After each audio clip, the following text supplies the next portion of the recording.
ये वीडियो मैं सिर्फ इसलिए बना रहा हूँ ताकि जो भाई यहाँ जापान आना चाहते हैं, ठीक है, जिनका इंटरेस्ट है आने में ना, तो उनके लिए बेनिफिशियल रहेगी। ठीक है, मेरा एक्सपीरियंस है, मुझे जो नहीं पता था वो यहाँ के पता चला। ठीक है, मैं इस साल ही आया हूँ जापान। 1 तारीख को पहुँचा था, 1 जनवरी को यहाँ पे लास्ट फ्लाइट पकड़ के आ गया। अगर थोड़ा मैं अपने बारे में बता दूँ, मैंने 7 साल फार्मा में मैंने काम किया है। ठीक है, अच्छी खासी कंपनियों में काम किया है, एमएनसीज में। जाइडस है, सिप्ला है, लास्ट कंपनी एबट थी। जापान आया, क्वारंटाइन हुआ, स्कूल थोड़ा लेट स्टार्ट हुआ।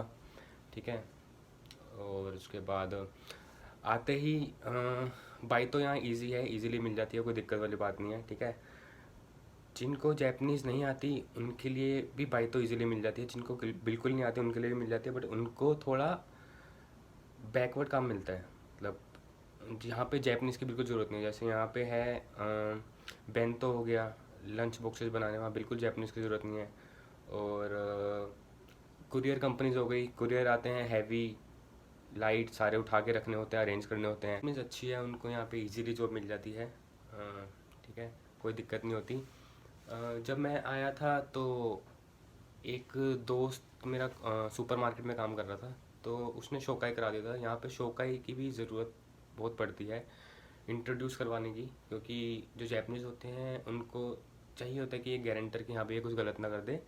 तो अच्छा होता है, 80-90% चांसेस ज़्यादा होते हैं क्लियर करने के अगर शोकाई करा रहे हो तो। जैसे और वैसे फ्लुएंसी अच्छी है, वैसे डायरेक्ट भी हो जाता है, ऐसी कोई दिक्कत नहीं है। ठीक है, तो बाकी वेजेस की बात कर रहे हो तो यार यहाँ पे मतलब ये है, एज़ पर लो अगर आप जितना काम करते हो, जैसे गवर्नमेंट 1 वीक में 28 आवर्स बोलती है। ठीक है, यहाँ पे स्टार्टिंग मिनिमम वेज 850 येन से है, मैक्सिमम 1300-1400 तक भी जाती है, 1500 भी जाती है। ठीक है, वो डिपेंड करता है रात को कर रहे हो और कौन कैसा काम है। ठीक है, जाती है, मतलब मिनिमम मैं बता रहा हूँ आपको।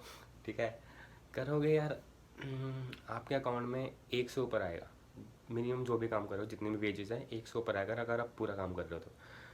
ठीक है, आपका खर्चा निकल जाएगा, कोई दिक्कत नहीं है। और मेरी भाई जो भी यहाँ जापान आना चाहते हैं पढ़ने के लिए ना, उनके लिए एक सजेशन है। ठीक है, मिनिमम N4 N3 करके आओ। मैं तो कहता हूँ N3 करके आओ, ज़्यादा बेस्ट है। तो इंडिया में पढ़ रहा है, मैं भी इंडिया में पढ़ा, मैं जॉब के साथ साथ पढ़ रहा था। ठीक है, वहाँ पे जो मुझे लगता है जो मैंने गलती की है वो आप लोगों ने आता है। मैं खाली सपोज करो सारी वो कैब मुझे आती है, पैटर्न आ गए। ठीक है, बट इनपुट हो रहा है, आउटपुट नहीं हो रहा ना। यहाँ के पता चला खाली इनपुट करोगे भूल जाएगा। ठीक है, एग्ज़ाम निकाल लोगे, एग्ज़ाम निकालना और जैपनीज़ का बात करने में बहुत बिल्कुल डिफरेंट है। ठीक है, मेरा ये सजेशन है, पढ़ रहे हो, पढ़ने के साथ साथ ना चाहे ऑनलाइन 1 घंटा हफ्ते में, चाहे 1 घंटा क्लास ले लो जैपनीज़ के साथ 1-on-1। काहिवा करो यार, बहुत फास्ट बोलते हैं, हीरू बीरू। आप ऑनलाइन सेशन लो, जैपनीज से बात करो, आपकी बहुत इंप्रूव होगी। मैंने नहीं किया, ये मेरा थोड़ा एक ड्रॉबैक था, है ना, तो मेरी ये सजेशन है, करो। ठीक है, बेनिफिशियल रहेगा। और यहाँ पे एक और रीज़न है मैं क्यों कह रहा हूँ यहाँ पे N4 या N3 करके आओ। यहाँ पे लाइफ भाई अत की बिजी हो जाती है। ठीक है, सपोज करो 4 घंटे स्कूल हो गया, 5 घंटे जॉब हो गई, कम्यूट के 2 घंटे लगा लो स्कूल का और ये वाला भी। ठीक है, क्योंकि जापान में पहले पहुँचना पड़ता है जॉब से 10-15 मिनट पहले। ठीक है, वो डिपेंड करता है कहाँ काम कर रहे हो। तो ये हो गया, तो भाई 4, 5, 9, 10, 11 घंटे आपके यहाँ चले गए भाई। खुद ही खाना बनाना, खुद ही सब कुछ करना। ठीक, और मेरी सजेशन है यार N3 का सिलेबस करके आओ, ज़्यादा बेस्ट है, क्योंकि यहाँ आपको इतनी मुश्किल नहीं होगी। ठीक है, मैं नहीं चाहता कि आपको भी पता है यार 1 साल के कितने पैसे लगते हैं यहाँ पे। ठीक है, तो 1 साल आके यहाँ पे सिर्फ N4 या N3 निकालो, नहीं मुझे नहीं लगता कि इतना वर्थ है वो। N4 मिनिमम करके आओ, मैं तो कह रहा हूँ N3 का सिलेबस करके आओ, और N3 निकाल के आओ, ज़्यादा बेस्ट है। 1 साल में N2 निकालो, जॉब पकड़ो, निकलो। ठीक है, मतलब आपने यहाँ करना है यहाँ करो, इंडिया में करना है इंडिया करो, बट 1 साल में N2 निकालो, ज़्यादा बेस्ट है। ठीक है, बाकी ये है यार, बाकी और ये बताऊँ, जैपनीज़ में अगर सीखनी है ना, खाली बुक्स की लैंग्वेज मत पढ़ो। ठीक है, पढ़ के बोलो। ठीक है, ये मेरे सजेशन, मेरे स्कूल में लोगों ने N2 निकाले हुए हैं। ठीक है, बट स्पीकिंग नहीं है उनकी, बस पढ़ते हैं पढ़ते हैं पढ़ते हैं यार।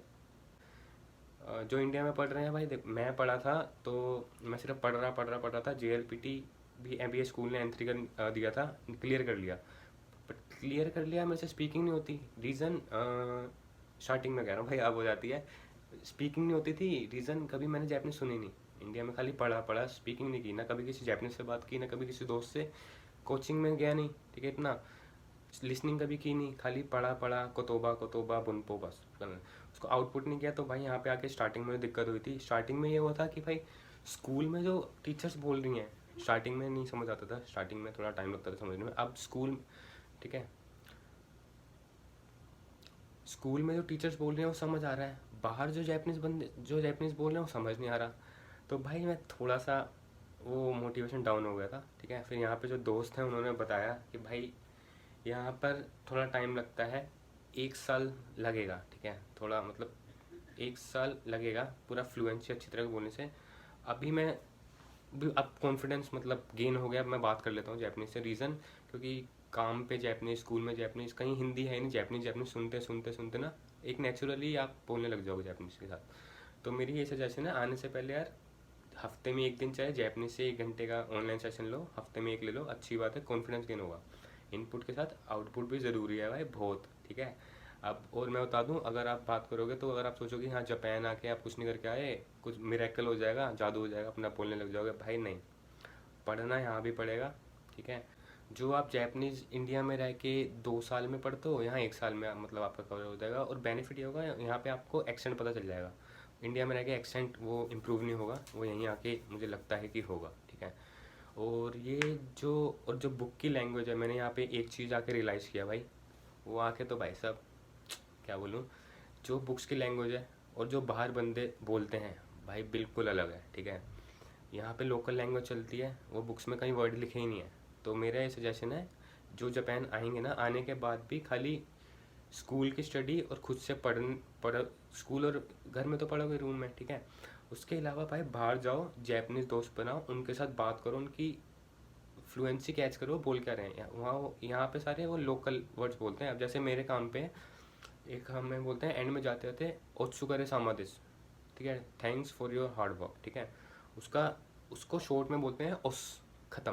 भाई ये लोकल लैंग्वेज है, मुझे तो ये ओस का मीनिंग समझने में 1 महीना लग गया था, ये बोल क्या रहा है, ठीक है। तो भाई टाइम लगता है, मतलब जैपनीज़ के साथ जाओ, वो शॉर्ट लैंग्वेज में बात कर देते हैं, तो वो आपको जितने ज़्यादा उनके साथ बात करोगे, सुनोगे, नहीं समझ रहा कोई दिक्कत नहीं, 50% समझ आएगा।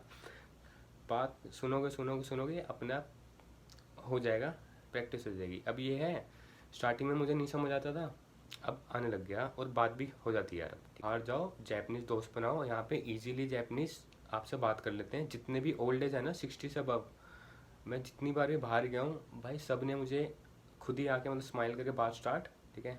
उसके बाद नंबर दिया, और जब भी मैंने उनको फ़ोन किया है हमेशा आए हैं मुझे मिलने, कहीं भी जाओ घूमो घूमो उनके साथ, ठीक है।